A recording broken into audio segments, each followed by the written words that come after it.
시청자 여러분 안녕하십니까. 이슈앤인수TV의 이인수입니다.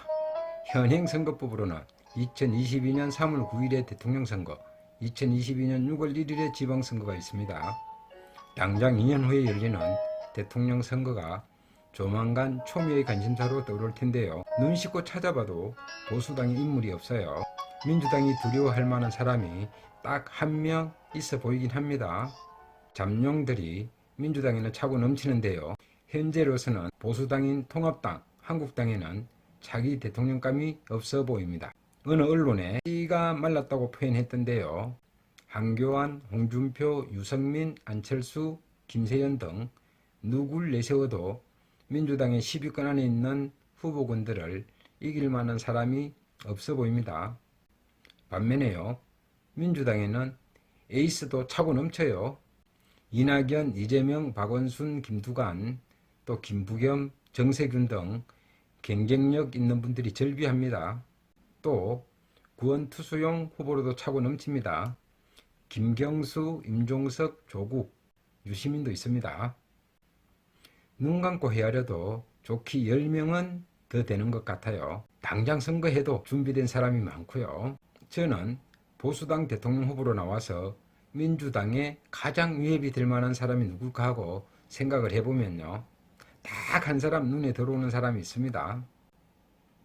보수의 최고 가치인 노블리스 오블리제를 몸소 실천해온 사람, 우리 사회에서 자수성가해서 성공했다고 보여지는 사람입니다. 또 누구에게나 감동을 줄 수 있는 그런 사람이 딱 한 사람 보여요. 이런 사람이 후보로 나오면 중도층, 즉 서인보수층 표를 빨대기로 빨아서 가져갈 뿐이죠. 진보층에도 충분히 어필될 수 있다고 보여요. 이분 이력을 한번 들어보시고 누군지 맞춰보세요. 69년생으로 올해 만으로 50살이네요. 15살에 고아가 된 소년, 17살에는 부산 방직공장 태광산업에서 밤새 실타래를 돌렸던 여공, 짝퉁 스카프를 팔고 툭 하면 칼에 손을 베이고 장사를 했던 20대 시절, 28살에 수능시험 도전, 29살에 뒤늦게 동아대 법대 야간대학에 들어갔고요. 5년여간 사시 공부를 해서 제44회 사법시험에 합격, 762건의 국선 변호를 맡았던 변호사, 결혼은 한 적이 없고요. 한 번도 자신이 배아파 낳은 아이는 없지만 지금 새 아이를 키우는 엄마입니다. 누군지 감이 잡히셨나요? 이번에 당선된 부산 해운대을 김미애 의원입니다. 이 정도면 충분히 대통령감 하고도 남지 않을까요? 이분 정말 대단한 사람인 거예요. 근데 조금 아쉬운 게요, 정치 초년생이라는 게 아쉽죠. 당장 대통령 후보감은 아니래도 이런 사람이 민주당의 가장 위협이 될 사람이 아닐까요? 장래 인물 없는 미래통합당의 맞춤형 대통령 후보감이 아닐까 하고 저는 생각합니다. 박근혜 대통령 탄핵 이후 당시 새누리당 홍준표 의원이 했던 말이 생각납니다. 박근혜 대통령의 국정농단은 보수의 괴매를 만들 것이라고 했잖아요. 저는 이 말이 딱 맞다고 봅니다. 이번 총선을 봐도 그렇고요, 보수당의 정치 노선을 봐도 그렇고요, 대선 잠룡들을 봐도 그렇잖아요. 보수에는 대선 후보 씨가 마른 것뿐만 아니라 국가 미래 피진에 대한 전략도 씨가 말랐어요. 보수의 몰락이 가속화되고 있습니다. 민주당 이해찬 대표의 말씀처럼 지금대로라면 앞으로도 20년은 보수가 정권을 되찾을 수 없을 것 같아요. 현재 국내외 정세와 정치 상황, 이 모든 것들이 보수에 불리하게 돌아가고 있어요. 당분간은 더 그럴 거고 쉽게 안 깨질 것 같거든요. 민주당에서 크게 헛발질하지 않는 이상은요. 그리고 예전처럼 민주당이 또 쉽게 헛발질하지는 않을 것 같아요. 참여정부 이후 얼마나 와신상담, 분골쇄신하며 성찰했는지 제가 좀 알거든요. 역사적으로 해외 사례를 보니까요. 1932년부터 1952년까지의 미국의 정치 경제 상황과 현재 우리가 많이 닮아 있어요. 루즈벨트가 대통령에 당선된 후 뉴딜 정책으로 경제공황을 극복하고 연속 4선에 성공했죠. 또 루즈벨트 대통령이 갑자기 사망하자 민주당의 해리 트루먼이 당선됩니다. 8년을 더 집권하고 나서야 아이젠하워 공화당으로 정권이 넘어갑니다. 4년씩 5번 연속, 그러니까 20년간 대선에서 민주당이 이겼어요. 당시 공화당은 지금 우리나라 어느 당처럼 발목 정당이라고 불렸죠. 그래서 제가요, 우리나라 보수를 위한 냉정한 시각 중에서 참고할 만한 내용을 가져와 봤습니다. 고 노무현 대통령의 말씀입니다. 과연 한국의 보수주의는 특권과 반칙, 그리고 유착의 문화를 걷어내고 원칙이 통하는 사회를 만들 것인가? 과연 투명하고 공정한 시장, 투명하고 공정한 사회를 만들 수 있을 것인가? 강자의 기득권이 아니라 정정당당하게 경쟁하는 기업, 혁신하는 기업을 지원할 것인가? 나아가서는 시장에서 낙오한 많은 약자들에 대해서도 그들을 보호하고 나아가 그들을 다시 평생 교육의 프로그램에 넣어서 필요로 하는 직장인으로 복귀시켜 줄 것인가? 생각해 보건대 보수주의는 미래에 대한 전략이 없다. 또 이런 말도 하셨네요. 보수주의의 문제점은 정의, 연대의식, 연대의 가치, 지속 가능한 미래에 대한 전략이 없다는 것입니다. 보수주의 이론에 대해 여러 가지 탐구를 해 봤는데 미래에는 어떻게 되느냐고 물으면 오로지 보이지 않는 손, 성장하면 해결된다고 말할 뿐입니다. 그러나 성장하면 해결된다는 것은 사실이 아니라는 것이 이미 역사적으로 증명되었습니다. 그리고 성장만 하면 다 해결되고 세금은 깎고 세출도 줄이고 정부도 줄이자고 하면서 해주겠다고 약속하는 것은 한보따리입니다.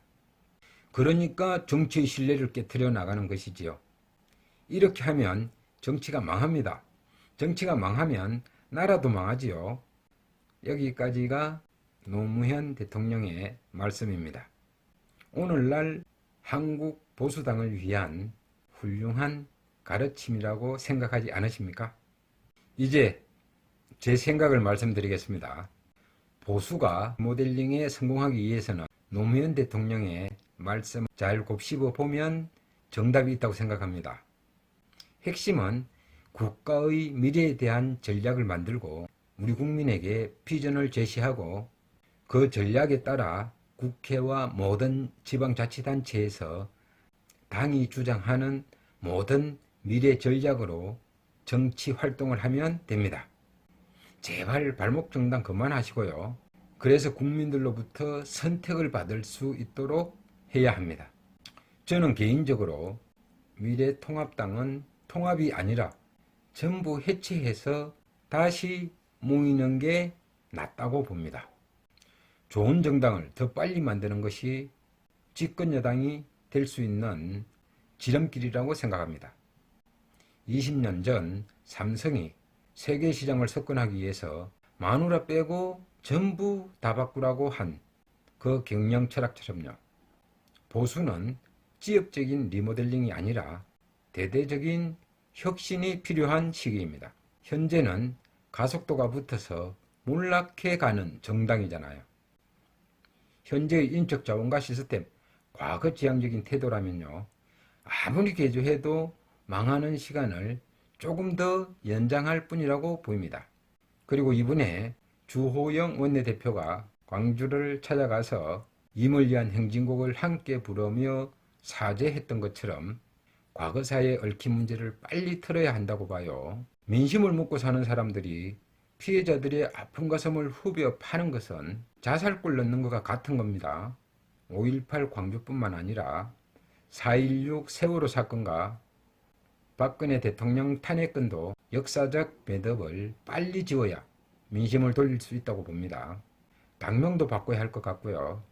세계 어느 나라를 보더라도 역사적으로도 당명에 연합이라는 말을 사용해서 집권한 정당은 있어도 미래나 통합 이런 단어를 써서 집권에 성공한 예는 찾아볼 수 없습니다.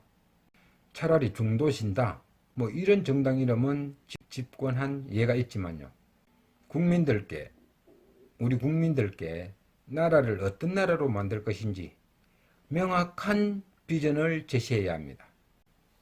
그런 면에서 지금 범보수당의 후보로 거론되는 한교안, 홍준표, 유승민, 안철수 등은 이미 시대정신과 동떨어진 사람들로 보이죠. 그분들 가지고 대선 치르면요, 아무리 용을 써도 대선에서 2등밖에 못할 사람들로 보여요. 남경필 전 경기도지사나 원희룡, 정병국 같은 분들도 대선에 나가면 이긴다는 보장이 별로 없어 보여요. 대선이 무슨 올림픽도 아니고요. 참가하는데 의의를 두는 대회가 아니잖아요. 또 경제 전문가 대통령 이런 것도 국민들께 더 이상 안 통합니다.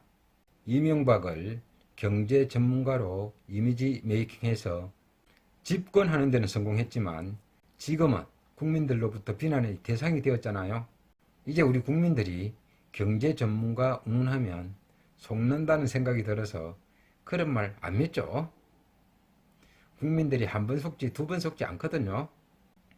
보수는 아예 7년 후나 12년 후를 보면 성산이 보일까 말까 한다고 해야 합니다. 제 생각으로는 보수당은 그런 인고의 세월이 지속될 거라고 보여지는데요. 보수당이 정말 안타까운 부분은요, 미래 보수당의 기둥이 될 사람들을 당에서 또 지지자들이 죽이고 있다는 사실입니다. 그런데 그걸 잘 모르는 것 같아요. 제가 볼 땐 매우 심각해 보이거든요.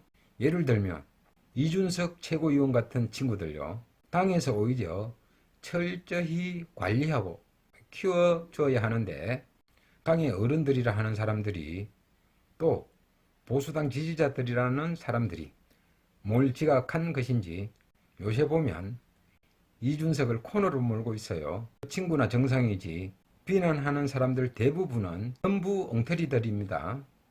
제가 장담하는데요, 현재로서 우리나라 보수에서 대통령이 나온다면 그 1호가 이준석 같은 정치인일 겁니다. 합리적이잖아요. 또 아닌 건 아니라고, 맞는 건 맞다고 할 줄 아는 소신이 있잖아요. 그러나 좀 더 다듬어야겠지만요. 마지막으로 보수당이 변해야 할 것 중 하나만 더 말씀드리겠습니다. 이제는 대결의 시대를 마감해야 한다는 겁니다. 1945년 일제로부터 독립 이후 우리 대한민국은 극심한 좌우 대립을 겪었습니다. 지금도 그 연장선에서 이제는 반대로 기울어진 운동장이 되어버렸습니다. 그런데요, 시청자 중에서 특히 보수층 지지자분 중에서요, 네가 뭔데 이런 말을 하냐고 묻는 분이 계실까봐 말씀드립니다.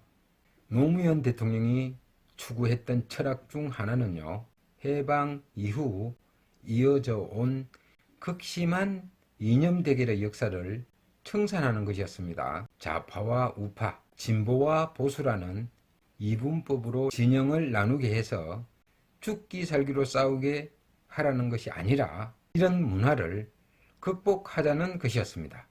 이 말은 진보에게도 해당되는 말입니다. 앞으로 이념 대결의 시대는 끝났고 정책 대결의 시대가 도래했음을 주장하고 실천하는 분이 우리 국가 리더가 될 것입니다.